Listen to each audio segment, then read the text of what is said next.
अपमान का बदला। वर्धमान नामक एक शहर में एक बहुत ही कुशल व्यापारी रहता था। राजा को उसकी क्षमताओं के बारे में पता था और इसीलिए उसने उसे राज्य का प्रशासक बना दिया। अपने कुशल तरीके से उसने आम आदमी को भी खुश रखा था और साथ ही दूसरी तरफ राजा को भी बहुत प्रभावित किया था। कुछ दिनों बाद व्यापारी ने अपनी लड़की का विवाह तय किया। इस उपलक्ष्य में उसने एक बहुत बड़े भोज का आयोजन किया। इस भोज में उसने राज परिवार से लेकर प्रजा सभी को आमंत्रित किया। भोज के दौरान उसने सभी को बहुत सम्मान दिया और सभी मेहमानों को आभूषण और उपहार दिए। राजघराने का एक सेवक जो महल में झाड़ू लगाता था वह भी इस भोज में शामिल हुआ, मगर गलती से वो एक ऐसी कुर्सी पर बैठ गया जो राज परिवार के लिए नियत थी। यह देखकर व्यापारी आग बबूला हो गया और अरे नालायक, क्या तुम इस राज परिवार की कुर्सी पर बैठने के लायक हो? बदतमीज! उसने सेवक की गर्दन पकड़कर उसे भोज से धक्के देकर बाहर निकाल दिया। सेवक को बड़ी शर्मिंदगी महसूस हुई और उसने व्यापारी को सबक सिखाने की सोची। कुछ दिनों बाद एक बार सेवक राजा के कक्ष में झाड़ू लगा रहा था। उसने राजा को अर्ध निद्रा में देखकर बड़बड़ाना शुरू किया। इस व्यापारी की ये मजाल कि वो रानी के साथ दुर्व्यवहार करे। यह सुनकर राजा अपने बिस्तर से कूद पड़ा और उसने सेवक से पूछा, सेवक, ये क्या बोल रहे हो तुम? क्या ये बात वाकई में सच है? क्या तुमने व्यापारी को दुर्व्यवहार करते देखा है? सेवक ने तुरंत राजा के चरण पकड़े और बोला, मुझे माफ कर दीजिए महाराज, मैं पूरी रात जुआ खेलता रहा और सो न सका, इसलिए नींद में कुछ भी बड़बड़ा रहा हूँ। राजा ने कुछ बोला तो नहीं, पर शक का बीज तो बोया जा चुका था। उसी दिन से राजा ने व्यापारी के महल में निरंकुश घूमने पर पाबंदी लगा दी और उसके अधिकार कम कर दिए। अगले दिन जब व्यापारी महल में आया तो उसे द्वारपालों ने रोक दिया।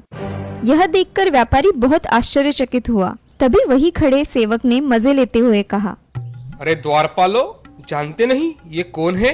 ये बहुत ही प्रभावशाली व्यक्ति है और तुम्हें कभी भी बाहर फिकवा सकते हैं, जैसा इन्होंने मेरे साथ अपने भोज में किया था। तनिक सावधान रहना। ये सब सुनते ही व्यापारी को सारा माजरा समझ में आ गया। कुछ दिनों के बाद उसने उस सेवक को अपने घर बुलाया, उसकी खूब आवभगत की और उपहार भी दिए। फिर उसने बड़ी विनम्रता से भोज वाले दिन के लिए क्षमा मांगते हुए कहा, सेवक, मुझसे गलती हो गई। उस दिन मैंने तुम्हारे साथ जो भी बर्ताव किया गलत किया, मुझे माफ कर दो। सेवक खुश हो चुका था। उसने कहा कि न केवल आपने मुझसे माफी मांगी पर मेरी इतनी आप भगत भी की। आप चिंता न करें, मैं राजा से आपका खोया हुआ सम्मान वापस दिलवाऊंगा। अगले दिन उसने राजा के कक्ष में झाड़ू लगाते हुए जब राजा को अर्ध निद्रा में देखा तो फिर बड़बड़ाने लगा, हे भगवान, हमारा राजा तो ऐसा मूर्ख है कि वह घुसल खाने में ही खीरे खाता है। यह सुनकर राजा क्रोध से भर उठा और बोला, मूर्ख सेवक, तुम्हारी ऐसी बोलने की हिम्मत कैसे हुई? तुम अगर मेरे कक्ष के सेवक ना होते तो तुम्हें कब का नौकरी से निकाल दिया होता। सेवक ने दोबारा चरणों में गिरकर राजा से माफी मांगी और दोबारा कभी न बड़बड़ाने की कसम खाई। उधर राजा ने सोचा कि जब ये मेरे बारे में ऐसा गलत बोल सकता है तो अवश्य ही इसने व्यापारी के बारे में भी गलत ही बोला होगा, जिसकी वजह से मैंने उसे बेकार में दंड दिया। अगले दिन ही राजा ने व्यापारी को महल में बुलाकर पूरे सम्मान से उसकी खोई प्रतिष्ठा वापस दिला दी। ये कहानी भी हमें दो अद्भुत सीख देती है। पहली ये कि हमें हर किसी के साथ सद्भाव और समान भाव से ही पेश आना चाहिए, चाहे वह व्यक्ति बड़े से बड़ा हो या छोटे से छोटा। हमेशा याद रखें, जैसा व्यवहार आप खुद के साथ होना पसंद करेंगे वैसा ही व्यवहार दूसरों के साथ भी करें। और दूसरी ये कि हमें सुनी सुनाई बातों पर यकीन नहीं करना चाहिए, बल्कि शक की स्थिति में पूरी तरह से जांच पड़ताल करके ही निर्णय लेना चाहिए। जमशेदपुर नाम के गांव में रफीक अपना मटन का दुकान चलाता था। रफीक अपनी माँ के साथ रहा करता था। उसकी माँ का नाम था शबाना। शबाना घर के सारे काम किया करती थी। रफीक अपने माँ की बहुत देखभाल किया करता था। उसकी ये देखभाल देख शबाना उससे कहा करती थी, अरे रफीक, मेरी इतनी चिंता मत करो, अपने धंधे पर ध्यान दो। माँ, मैं धंधे पर अच्छे से ध्यान दे रहा हूँ, तुम चिंता मत करो, खुद का थोड़ा ख्याल रखा करो। हाँ बेटे, मैं अपना ख्याल रख लूंगी। चलो माँ, मैं दुकान जा रहा हूँ, कुछ जरूरत पड़े तो फोन कर लेना। हाँ बेटा। ऐसा कहकर रफीक अपने दुकान पर चला जाता है। उसकी दुकान में हर रोज बहुत ग्राहक आया करते थे। उसका मटन ताज़ा होने के कारण जल्द ही खत्म हो जाया करता था। सारे गांव के लोग उससे ही मटन लिया करते थे, इसीलिए रफीक का धंधा अच्छी तरह से चल रहा था। एक दिन उसके दुकान पर एक होटल मालिक सुंदर सेठ आया और रफीक से, अरे रफीक, तुम्हारे यहाँ मटन बहुत अच्छा मिलता है, ऐसा सुना है मैंने। हाँ सेठ, मेरे दुकान में मटन बहुत ताज़ा होता है, चाहे तो आप देख लीजिए। क्या तुम मेरे होटल पे रोज 10 किलो मटन भिजवा दोगे? हाँ सेठ, बिल्कुल, मैं भिजवा दूंगा। ये लो तुम्हारा एडवांस और बाकी के पैसे तुम्हें महीने के बाद में मिलेंगे। जी सेठ, मैं कल ही भिजवा दूंगा। चलो मैं चलता हूँ। अब सुंदर सेठ जाने के बाद रफीक अपना काम करने में व्यस्त हो गया। अब अगले दिन रफीक सुबह 9 बजे ही सुंदर सेठ के होटल पर अपना 10 किलो मटन पहुंचा देता है और अपने काम करने चला जाता है।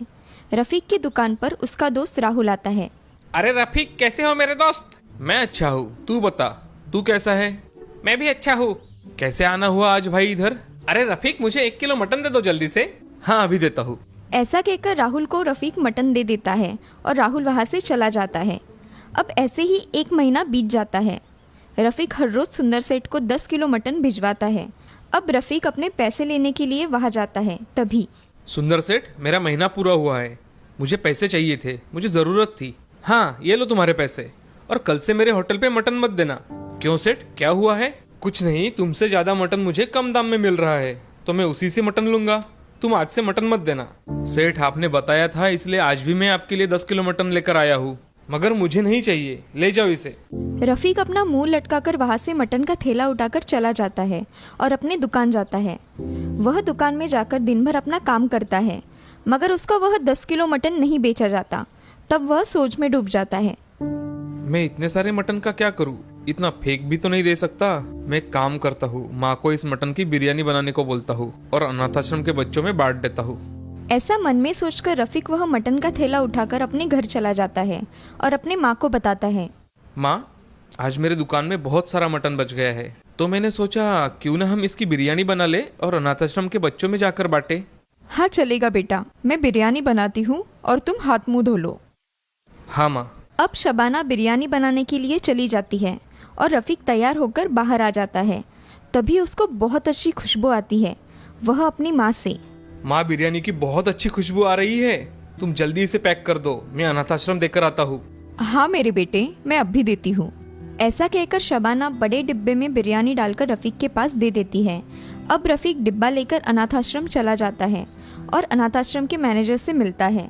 मैंने ये बिरयानी बच्चों के लिए लाई थी, आप उन्हें दे देना।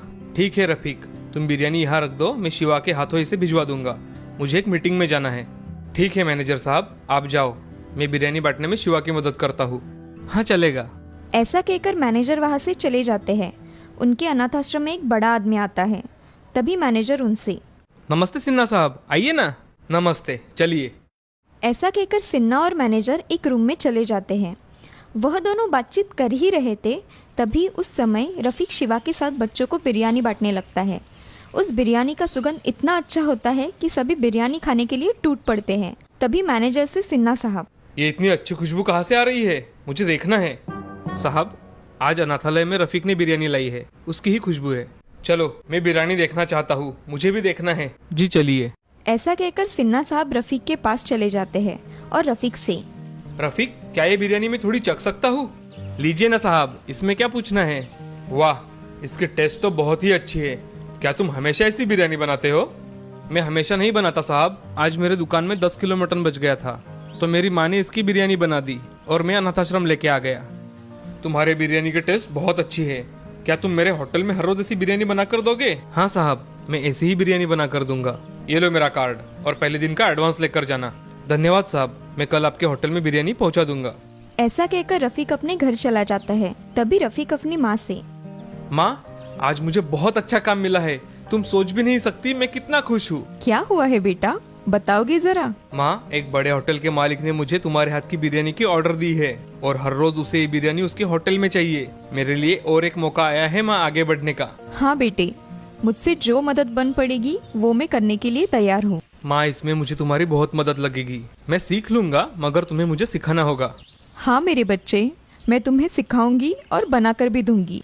ऐसा कहकर शबाना अपना काम करने चली जाती है। अब रफीक अगले दिन बिरयानी होटल में पहुंचा देता है। तभी होटल का मालिक उसे खुद एडवांस देकर उससे हर रोज बिरयानी देने के लिए उसे बोलता है। अब ऐसे ही बहुत दिन बीत जाते हैं। रफीक अपना दुकान संभालकर बिरयानी पहुंचाता है। अब रफीक कुछ दिनों में खुद की मेहनत से एक होटल खोल देता है और उसे अच्छी तरह से चलाता है। अब रफीक एक बड़ा आदमी बन गया है। उसको अब लोग उसके मटन के दुकान से नहीं बल्कि बिरयानी वाला रफीक के नाम से जाना करते थे। उसके हाथ की बिरयानी इतनी अच्छी थी कि लोग उसके ही हाथ की बिरयानी खाते थे। ये सब उसके एक नेक विचार से शुरू हुआ था, इसीलिए उसे इसमें सफलता मिली।